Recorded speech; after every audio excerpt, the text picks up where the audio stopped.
कवि सम्मेलन देख देख के घर की शीला देवी को शेरो शायरी का बुखार चढ़ गया था। अब वो सीधे मुंह किसी को जवाब ही नहीं देती थी। उनके पति और उनका बेटा तो काम करने घर से बाहर चले जाते थे और उनकी शायरी झेलनी पड़ती थी बहू रेणु को। अब सास बोलती नहीं, अर्ज करती थी, संदूक पे रखी संदूक, संदूक में रखे झुमके, बहू झुमके निकाल के दे मेरे, कहाँ लगा रही है ठुमके। माँ जी, झुमके तो आपके निकाल दूंगी मैं, लेकिन आपके दिमाग से ये शायरी का भूत कैसे निकलेगा? छोटे लोग नहीं समझेंगे, शायरी है शौक बड़ा, तू अपने काम से काम रख, मेरे काम में मत टांग अड़ा। शौक अलग बात है, लेकिन हर चीज में अपना शौक डाल देने से जग हसाई हो सकती है सासू माँ। अरे मैं हूँ एक नंबर कलाकार, कोई ऐसी वैसी बला नहीं, तुम घर के कामों में उलझी, समझोगी मेरी कला नहीं। ठीक है माँ जी, आप नहीं समझती तो कोई बात नहीं, लाओ मैं आपके झुमके ही निकाल कर दे देती हूँ। बहू सास के झुमके निकाल कर देती है और वहाँ से चली जाती है। शाम को बहू अपने पति से शिकायत करती है, सुनिए जी, आप माँ को कुछ समझाते क्यों नहीं? अरे क्या समझाना है माँ को? अरे अपनी शायरी थोड़ी कम करे ना। अरे तुमको उनकी शायरी से क्या दिक्कत है? अरे मुझे नहीं, पर पड़ोस में सब लोग हंसते हैं, कहते हैं बुढ़ापे में लोग सठिया जाते हैं, लेकिन शीला जी तो शायर हो गई हैं। अरे लोगों का काम है कहना, लोगों की बातों का क्या टेंशन लेना। अरे वाह, मैंने भी शेर कह दिया, वाह वाह वाह वाह। देख लो, तुमसे किसी ने कहा नहीं और तुम्हारे सामने कोई माँ की बुराई नहीं करता तो तुमको फर्क नहीं पड़ रहा। अरे तुम खामखा की बात का बतंगड़ बना रही हो। चलो चाय बना कर ले आओ मेरे लिए, साथ पियेंगे, कोई ढंग की बातें करेंगे। रेणु चाय बनाने लगती है। पहले वो अपने पति को चाय देती है, फिर सास को और आखिर में अपने ससुर को। लेकिन वो देखती है कि ससुर जी कुछ परेशान से हैं। क्या हुआ ससुर जी, कोई बात हो गई है क्या? अरे तेरी सास बात बात पे शायरी करती है। कल मैंने पूछा कि खाना खाया तो तेरी सास ने क्या जवाब दिया पता है? अरे गलती की और आरोपी ने कोड़े खा लिए फटाफट, खाना तो नहीं पर पकोड़े खा लिए झटाझट। अब बता क्या जवाब दूं इस बात का? वो तो सभी से शायरी में ही बात कर रही हैं, मुझे भी समझ में नहीं आता कि क्या करूं मैं। बेटा उसको उसी की भाषा में जवाब देना पड़ेगा। मैं तो आम बातचीत में भी उसके सामने कुछ नहीं बोल पाता, शायरी में क्या बोलूंगा भला। ससुर ने जैसे ही कहा कि उसको उसी की भाषा में जवाब देना पड़ेगा, बहू को ये बात जच गई। अगले ही दिन वो शायरी की कुछ किताबें लेकर आई और शायरी की प्रैक्टिस करने लगी ताकि सास को उन्हीं की भाषा में जवाब दे सके। उसने दिन रात एक कर दिए। एक दिन सब साथ में बैठकर टीवी देख रहे थे, तभी रेणु सबके लिए बिरयानी बनाकर लाती है, लेकिन सास को बिरयानी भाती नहीं। कौवा करता काऊ काऊ, चिड़िया बोलती ची ची, इतना खराब बिरयानी बनाई है कि मुंह से निकले छी छी। बस इसी मौके का तो बहू को इंतजार था, क्योंकि अब बहू सास को उसी की भाषा में जवाब देने के लिए तैयार थी। माँ जी, हमको अपनी ये बेकार शायरी ना सुनाइए, जैसी भी बनी है बिरयानी चुपचाप खाइए। ससुर जी और रेणु के पति ने रेणु का जवाब सुनते ही जोर से ताली बजाई और सास ने जब रेणु का शायराना जवाब सुना तो उनके गले में बिरयानी अटक गई। बहू ने एक और शायरी का तीर छोड़ा। शायरी में बहू के सामने सास हो जाएगी ढेर, क्योंकि सास मारेंगी एक शेर तो बहू मारेगी 1.25 शेर। सास को छोड़ के सब वाह वाह करने लगते हैं। आज पहली बार सास को नहले पे दहला मिला था और रेणु ने सास का मुंह चुप करा दिया था। अगले दिन रेणु का पति उससे कहता है, अरे वाह, तुमने तो माँ की बोलती बंद कर दी, मजा आ गया। अब मेरे लिए कुछ बना दो, खाकर मैं काम पर चला जाऊं। शायरी ही है मेरा जीवन, वही करूँगी जी भर के। नौकरानी रख लो कोई, काम नहीं करूँगी मैं घर के। अरे तुम क्या माँ जैसी हरकतें करने लगी, सीधे सीधे बात करो ना। हो गई कल शायरी, रोज थोड़ी ना करोगी। शीशी भरी गुलाब की पत्थर पे फोड़ दो, जो मुझे शायरी से रोके उसके कान मरोड़ दो। पति घबराकर वहां से चला जाता है और बाहर उसके पिताजी के पास जाकर बैठ जाता है। दोनों अपनी बीवियों की शायरी से परेशान है। ससुर को पछतावा होता है कि क्यों उसने बहू को सास की भाषा में ही जवाब देने का आइडिया दिया। अब तो घर में दो दो शायर हैं। दोनों एक साथ दुखी स्वर में कहते हैं, हम दोनों की ही बीवियां जब से शायर हो गई है, क्या बताएं, जिंदगी एक फटा हुआ टायर हो गई है।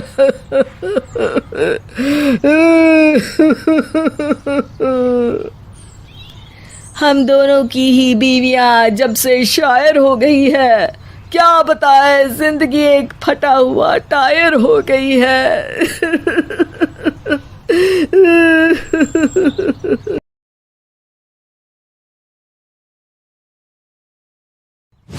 एक दिन राधिका और उसकी सास को घर पर अकेले रहना पड़ गया था। तब विजय जाते जाते कहता है, सुनो, ताला लगा के सोना, अच्छे से खिड़की दरवाजे चेक कर लेना और मम्मी का बीपी भी चेक कर लेना। हाँ जी, कोई दिक्कत नहीं है। अब आप आराम से जाइए शादी में, मैं मम्मी जी का पूरा ख्याल रखूंगी।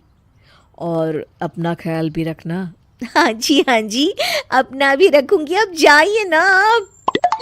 थोड़ी देर बाद गांव में जीप पर लगे एक स्पीकर से अनाउंसमेंट होती है। जीप वाला आदमी कहता है, सुनिए सुनिए, गांव में चोरी होने की वारदातें काफी बढ़ गई है, इसलिए सावधानी बरतें। अपनी खिड़की दरवाजे सही से बंद कर लें। अरे राधिका, सुना तुमने? मुझे तो बड़ी घबराहट हो रही है। नहीं मम्मी जी, आप घबराइए मत, मैं हूं ना। मैंने सारे खिड़की दरवाजे बंद कर दिए हैं, और कुछ भी होता है तो पुलिस का नंबर तो है ही मेरे पास।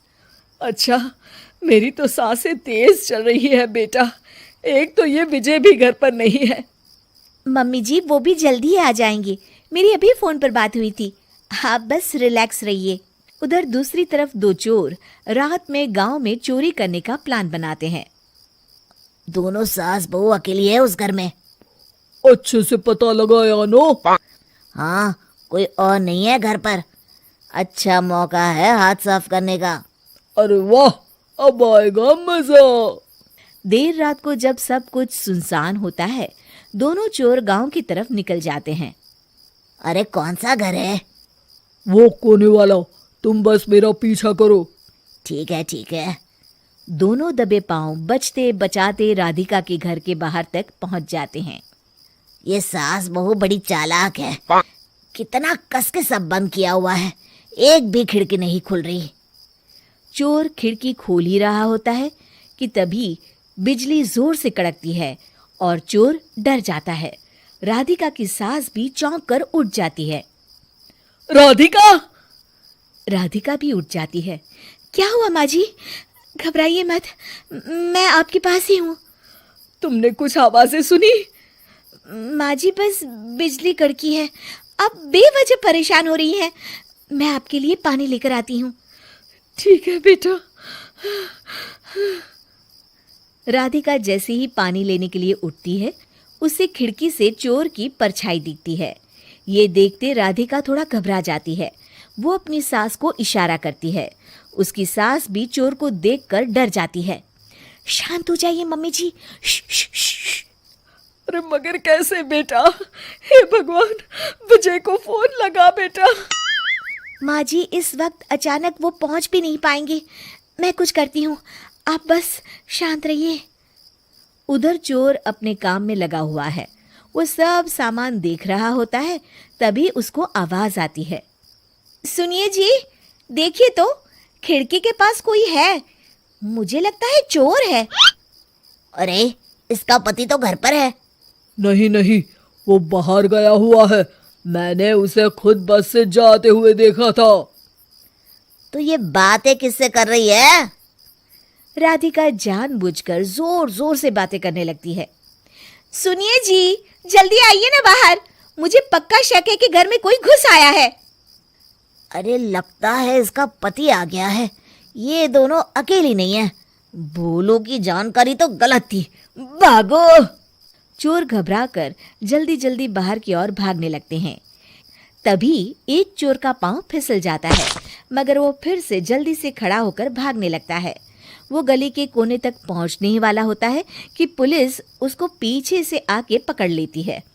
अरे रुको तो, किधर भाग रहे हो दोनों? कब से तुम दोनों की तलाश थी हमको? साहब छोड़ दो हमको साहब। हमने कुछ नहीं किया। अच्छा, तो इतनी रात को क्या यहाँ जॉगिंग करने आए थे? हवलदार, दोनों को हथकड़ी लगाकर गाड़ी में बिठाओ। तभी पीछे से राधिका भी आ जाती है। मैम, आपने बड़ी बहादुरी दिखाई। अगर सभी आपके जैसे नीडर नागरिक हो तो कितना अच्छा हो। सर, आपको मेरी सासू माँ ने फोन किया था, उनका ही आइडिया था ये। हाँ, और चोर को डराने का आइडिया तो राधिका का था। बहुत ही समझदार और नीडर है मेरी बहू। चलिए, आप दोनों का ही बहुत बहुत शुक्रिया। आपने इन चोरों को पकड़वाकर देश की मदद की है। और हाँ, पुलिस स्टेशन आकर अपना इनाम जरूर से ले लीजिएगा। और अगले दिन विजय शहर से आ जाता है। वो अखबार में तस्वीर देखता है जिसमें राधिका और माँ इनाम ले रहे होते हैं।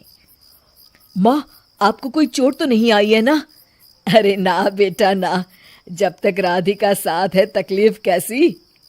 राधिका, तुम ठीक तो हो ना? I am so proud of you Radhika, तुम बहुत ही समझदार हो। सास बहू सहेलियां। शिवानी एक बहुत अच्छी लड़की थी। उसकी शादी अभी से होती है, जिसके परिवार में सिर्फ एक माँ ही होती है।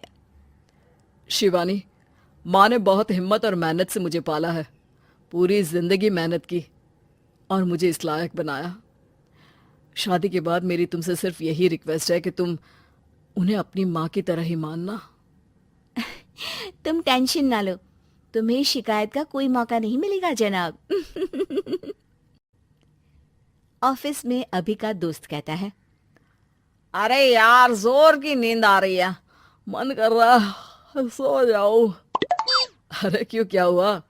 रात में क्या कर रहा था? हाँ जो अब नींद आ रही है।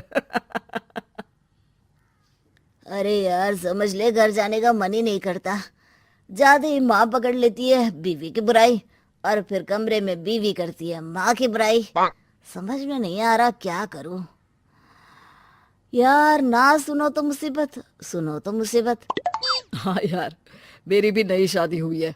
मैंने तो शिवानी को साफ साफ कह दिया है, भाई कुछ नहीं करोगी तो चलेगा, पर माँ की इज्जत हमेशा करना। अरे यार माँ को भी समझा देना, क्योंकि गलती हमेशा बीवी की नहीं होती है। खैर, दिन बीतते हैं। अभी एक दिन शाम को जल्दी घर पहुंचता है कि घर में ताला लगा होता है। अभी माँ को फोन करता है। अरे बेटा, ये शिवानी जबरदस्ती पार्क में ले आई है। बोल रही थी कि माँ वॉक किया करो, नहीं तो घुटने जाम हो जाएंगे। अरे वो तो अच्छी बात है ना माँ, लेकिन मैं घर आ गया हूँ। अरे सामने पड़ोसी के घर चाबी दे दी है, जरा अंदर जाकर चाय चढ़ा देना। मैं और बहू आ रहे हैं, वो भी वॉक करके थक गई होगी ना। कहीं तू उसे ना बोल देना कि चाय बना दे। वाह माँ, बहू के आते ही बेटे को भूल गई।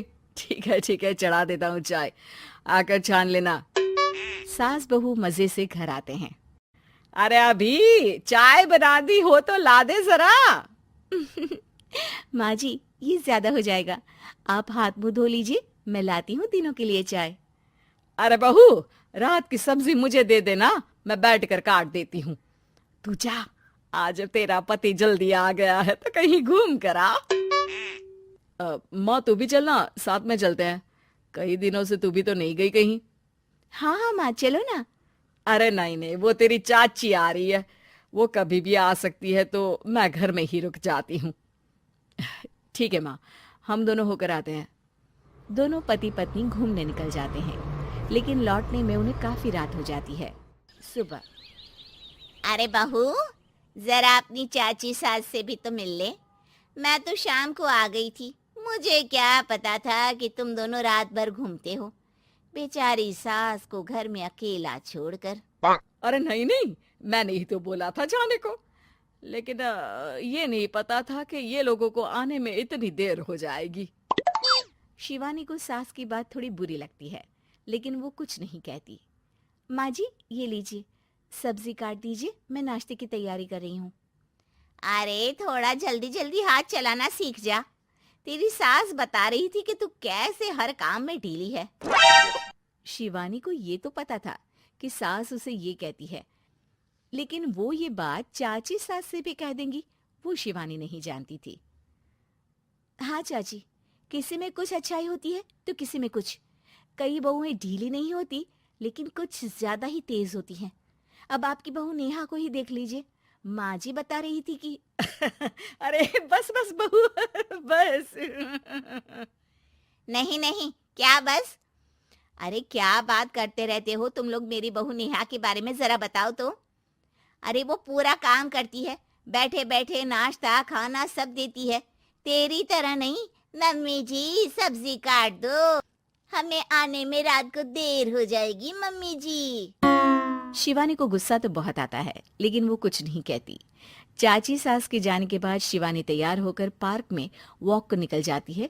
वो सास को कुछ नहीं पूछती, ना ही आने के बाद साथ में बैठकर चाय पीती है और ना ही अब सब्जी काटने देती। कितना बुरा लग रहा है, शिवानी नाराज हो गई है। पहले तो शिवानी कितने अच्छे से बात करती, हंसती रहती और हमेशा मेरे साथ बैठी रहती थी। वहीं शिवानी अभी से कहती है, यार तुम्हारी माँ के लिए ना जितना भी कर दो कम है।